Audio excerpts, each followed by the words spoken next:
All right, so welcome to lecture 32, I guess we're at. And the last class we talked about tumor suppressors. And when we're looking at tumor suppressors, what we're usually looking at is sort of the opposite of an oncogene. So with oncogenes, we're activating them. And so if we activate either the maternal or the paternal copy, we'll see the effect. But with tumor suppressors, we generally have to eliminate the activity of both to see the effect. And so in this example, on the left-hand side, this person has received one damaged copy of a tumor suppressor, and so they only need to pick up one further mutation. On the right-hand side, we can see someone that inherits two functional copies, and that means that, in fact, they have to pick up two mutations in order to inactivate the tumor suppressors. Certain things, such as HPV, can specifically shut tumor suppressors off, and so we talked a little bit about this virus, and this is, again, an example of a virus that can promote cancers. It doesn't cause cancer. There will need to be other things in the cell that go wrong or get mutated, but it does definitely contribute. And then we talked a little bit about DNA repair. One of the interesting things about DNA repair is that DNA repair genes are often lost during cancers, and what this means is that the cells start to accumulate mutations more quickly because they're incapable of repairing the DNA. This can also be used as a strategy for treatment because the surrounding tissues, which are normal and functional, have robust DNA repair, whereas the cancer cells do not. So by inducing DNA damage, it should predominantly target the cancer cells, and the normal, so-called normal cells will be able to repair any damage that's done. We looked at the 7 traits of cancer. We talked about the cell cycle, and so the cell cycle, we have this period called mitosis, and this is what we often learn about, and this is when the DNA physically separates. But we have the rest of the cell cycle to take into account as well, and importantly, we have these 3 points, restriction points, or checkpoints, where the DNA cycle, or the cell cycle, sorry, can be stopped if certain conditions aren't met. The first two, G1S and G2M, these are largely mediated by phosphorylation events. So these are mediated by the CDKs. And we'll see that the next one, metaphase to anaphase transition, is mediated in a different way. There's still some phosphorylation taking place, but it's quite different how the process is going to occur there. And so the way these CDKs work is that the kinases themselves are present pretty much all the time during the cell cycle. Their levels don't fluctuate a lot, but the levels of the cyclins rise and fall. The cyclins bind to, of course, the cyclin-dependent kinases. They activate the kinases, but they also allow them at that point to now select their substrate. So in the absence of cyclins, those CDKs, they don't recognize a substrate, therefore they can't phosphorylate anything. And that's where we got to in the last class. So today we're going to try to cover sort of the rest of the ground. The idea is that on Friday's lecture, I would like to do a review as well as answer any questions. If you have questions, you're welcome to bring them to class. We'll be recording and posting the lecture for students that can't make it. You can also email me the questions ahead of time. Try to get them to me by, I guess, tomorrow, being Thursday before 4 o'clock, so I can incorporate them into the lecture or the review. If you can fill in the course evaluation surveys, I might leave a couple minutes for it in the next class. It's good for me to get feedback, especially because things have really changed since the pandemic. So, you know, if you like things like online exams for midterms compared to in-person, let me know. I also tried to move our midterms forward because I know a lot of courses get very heavy at the end now as people want to put a lot of midterms, and I've been working to sort of give you 2 smaller midterms at the beginning so that the end of term when you're already under quite a bit of stress, but maybe you don't find that. Maybe it makes it too stressful at the beginning. I will be sticking with face-to-face final exams, at least for the kind of foreseeable future, for a variety of reasons, but I'm very interested in knowing what you think of the different midterms, and yeah, so if you could fill those in at some point. I know it takes a bit of time, but that would really be valuable to get some feedback. Again, so we'll talk about the cell cycle, the metaphase to anaphase transition today. We'll look a little bit at apoptosis, just a brief introduction. You'll get lots of that if you take 360. And either, if we have time today, I'll give you my sort of tips for the exam. These aren't study tips. These are like physically what the heck's going to be happening there, because for many of you, this will be your first, well, I think probably for almost all of you, this will be your first in-person final exam period. Of course, our exam's right at the end, but just so you kind of know what to expect, because it's, again, stressful enough without trying to figure out how to fill in a bubble sheet or whatever it is. So this complex, called the anaphase promoting complex, sometimes it's called the cyclosome, but I'm always going to call it the anaphase promoting complex. This is a complex of proteins that ubiquitinates specific targeting molecules.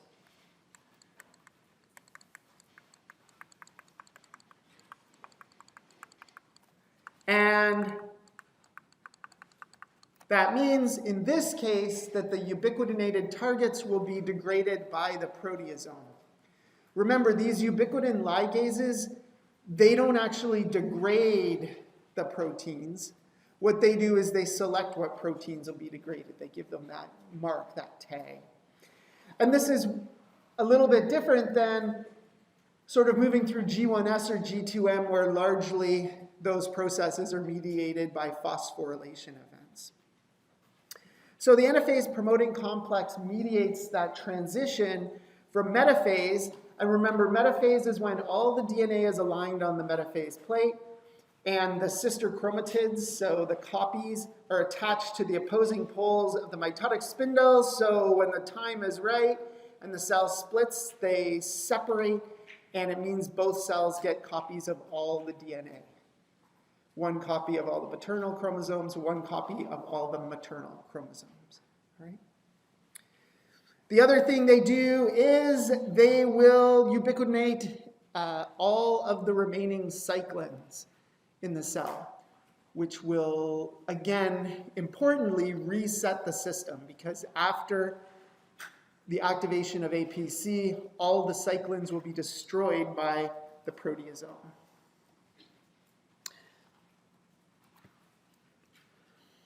This is super cool. It's so interesting the way this works. Those mitotic spindles, so what we can see here is these are sister chromatids. This, of course, means they're from a chromosome that's been copied. So maybe this is paternal chromosome 12, and now there's 2 copies of it, and each cell gets a copy of paternal chromosome 12.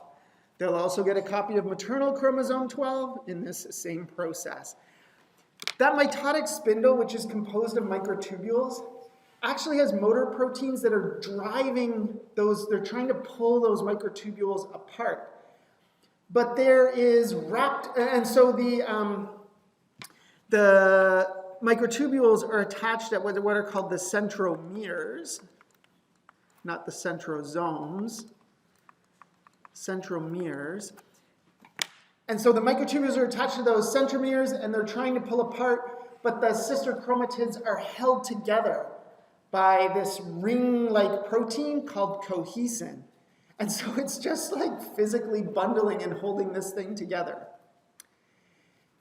There is an enzyme called separase that just cuts that cohesin. It's a protease, gives it a little snip, and then the whole thing just flies apart. It's super mechanical and pretty cool. Separase, the scissors, are inhibited by something called securin. And securin is a target of the anaphase promoting complex. So this red thing here is called CDC20, cell division cycle. And what this cell division cycle gene does is this targets the anaphase promoting complex, shown in yellowy orange, to its targets. It basically activates it, turns it on. And so when we have the active APC complex, securin gets ubiquitinated and then degraded, and then that leaves separase to kapow, cut that, and allow this thing to fly apart. And on the bottom, we can see the other thing that the anaphase promoting complex does, and that's degrading the cyclins. So we talked about one of the things that's important is that you have to have a microtubule from both poles attached. Otherwise, if this one on the right was missing, both those copies of the sister chromatid would go to the left, right? Left. I shouldn't say left, right. Left, correct. There we go. And that would, be kind of a disaster. So the way this is ensured is that there are, I love the name, MAD and BUB proteins. And MAD and BUB proteins can bind to centromeres that are not attached to microtubules. So they can bind to centromeres that are not attached to microtubules. And when they do that, they bind to and inactivate CDC20 so that it can't be part of the anaphase promoting complex. It's a bit more complex than this, but what it means is that until those two spindles are attached, one to each copy of the DNA, the anaphase promoting complex is off. Once we get attachment of the microtubules, CDC20 is freed up, it binds to the anaphase promoting complex and activates the whole thing. Okay?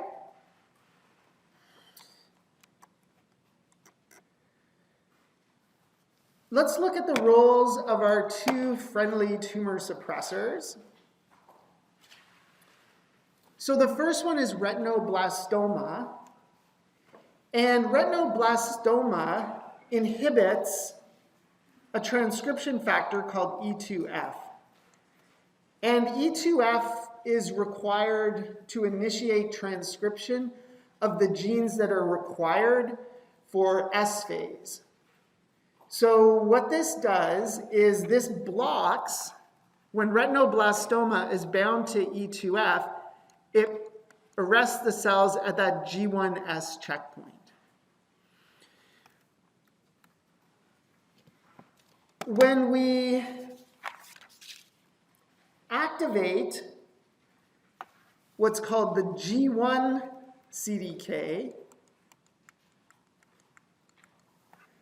G1 CDK phosphorylates retinoblastoma. Retinoblastoma falls off. E2F now activates transcription of genes that will be used to get into and through S phase. So that's an example of what a CDK is doing. Right? And so if we shut off, of course, or don't have retinoblastoma, what that means is that there's a possibility that these genes, unless there's some other pathway inhibiting it, those genes can be produced. P53 also ties in to this pathway. So P53, let's just sort of hop to here and not worry really about the top. When DNA is damaged, P53 is phosphorylated, and this is its active form. In its active form, it produces an inhibitor that blocks the activity of this. So P21 blocks the activity of this, so retinoblastoma can't be phosphorylated. So again, that's going to arrest the cells at G1S. Okay. So it's going to arrest it at that G1S checkpoint. It also induces apoptosis, which is programmed cell death. We'll look at that in just a couple of minutes. Okay. So that's the two roles, or three roles, I guess, of the two tumor suppressors that we talked about. What about our old friend MAP kinase? We know you're involved in growth pathways and the initiation of the cell cycle. We talked about this part later, all the way down to phosphorylation of ETS and JUN, if we go back through our notes. What sort of genes do these regulate? Check it out. We got E2F, that promotes those S-phase genes. We got cyclins, we got CDKs, all those things that we need to progress through the cell cycle. Their production can be initiated by the activation of the MAP kinase pathway. And so this is a very good summary of the cell cycle. It sort of describes what's happening, and it, I think, would be a pretty good study tool. Okay? And we can see here some of the events are mediated by phosphorylation, by CDKs, which in turn are regulated by the levels of cyclins, and some of these events are mediated by the NFAs promoting complex. All right, are there questions about that?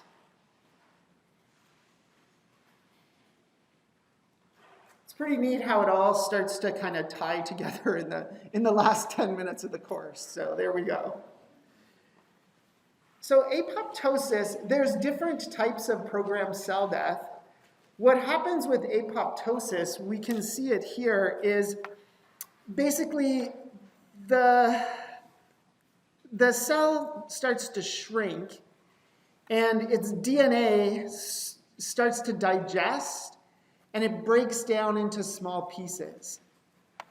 The cell starts to form these what are called apoptotic bodies, which are little like, I guess it's kind of, they look like vesicles, but they're external to the cell. Basically, the cell just starts to squeeze together and form these blebs. Importantly, the cellular contents aren't released. And what this means is it doesn't initiate what we call inflammation or an immune response or a cell host defense response. If a cell rips open during programmed cell death, and some types of programmed cell death do cause the cell to rupture, that results in inflammation and activation of the host defense systems. What happens here is we form these little apoptotic bodies, and they just get chewed up by macrophages or neutrophils, which are the phagocytic components of the host defense system. Okay? And so that's the process of apoptosis. There's quite a lot going on in this slide. And this is, I guess, around the sort of level of detail we need, because it's actually, we're just going to do it sort of, we're going to do a fairly high-level overview of apoptosis. Again, you cover this in more detail in Biology 360, including the regulation of it, which we're not going to go in. The key here is there are these cysteine aspartate proteases called caspases.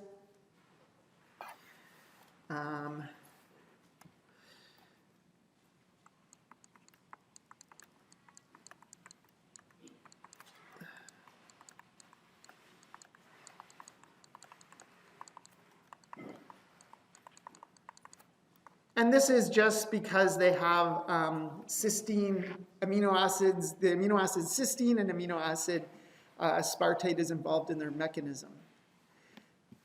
Proteases, of course, cleave proteins, and these are cleave-specific targets. So they are produced as what's called a procaspase. And a procaspase is inactive until it is proteolytically processed. Proteolytically processed, which is a fancy pants way of saying it gets cleaved. So they're made in a longer form that's inactive, and then they get cleaved, and then they're active.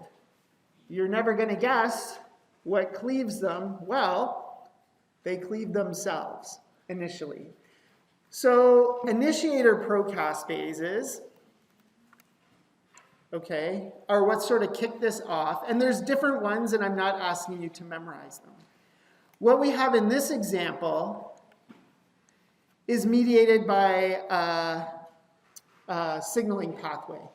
So what happens is if a cell is sick or infected with viral particles or bacteria, it actually displays certain things on its surface, and the immune system is scanning for these things. And when the immune system scans and sees this, they can send in cytotoxic T cells. And a cytotoxic T cell on its surface,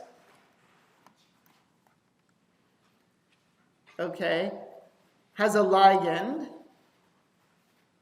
Okay. There is a receptor called a death receptor that's present on the surface of cells. Now, normally it's not bound to something because you're never going to guess what binding to this starts. It sets off an apoptotic pathway. What happens, though, is the cytotoxic T cell, okay, has the signal.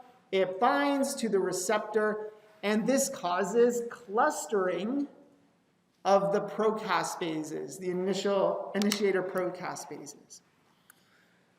Remember how receptor tyrosine kinases worked? They had really cruddy activity, but we just pulled them together and it was enough for them to activate each other. Same idea here, but in this case, it's proteolytic activity. So even though these procaspases have really weak activity, we bring them so close together that they snip each other, and once they snip each other, they become fully active. And this leads to a process where they then initiate another set of caspases called executioner caspases, and those lead to the effects that we see for apoptosis. Okay? This top pathway, I'll change colors for this. This is known as the extrinsic, meaning from outside, the extrinsic pathway. And it leads to production of these. So this is the extrinsic pathway. On the bottom, we have the intrinsic pathway, which means from within.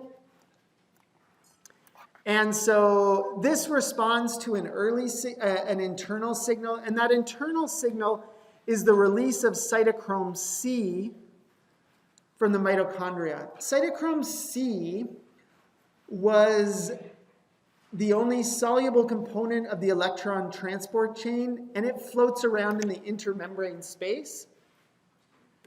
So what happens with intrinsic is that cytochrome C gets released from that intermembrane space into the cytoplasm. This is then bound by these adapter proteins, and the adapter proteins bind to a different type of initiator caspase, and they form this kind of wheel-like complex called an apoptosome. And what this does is exactly the same thing as the surface receptors. On this apoptosome, it brings the initiator caspases together, close together, so they cleave each other. And then they go and activate executioners, so the pathway is the same at that point. Okay. This is looking at some kind of a little bit of nuance to it on the left, where in the absence, this can be triggered by the absence of survival factors. There's also crossover between the extrinsic and the intrinsic.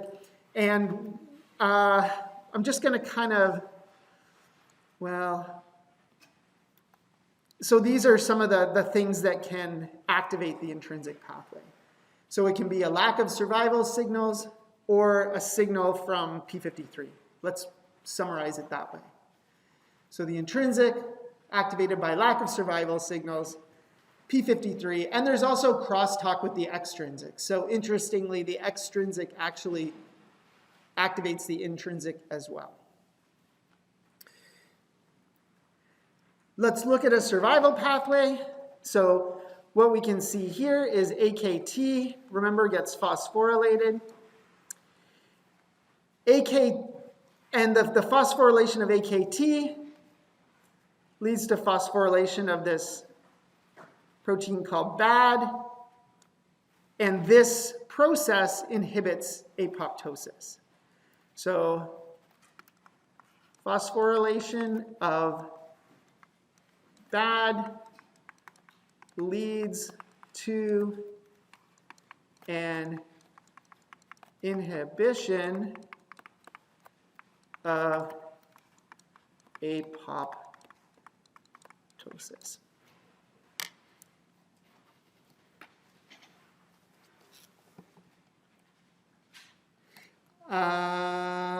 Okay, so is there any questions about that? I don't think we're not going to cover this slide this year. I think I'm just going to not worry about this one this year. So we've got enough on our plates.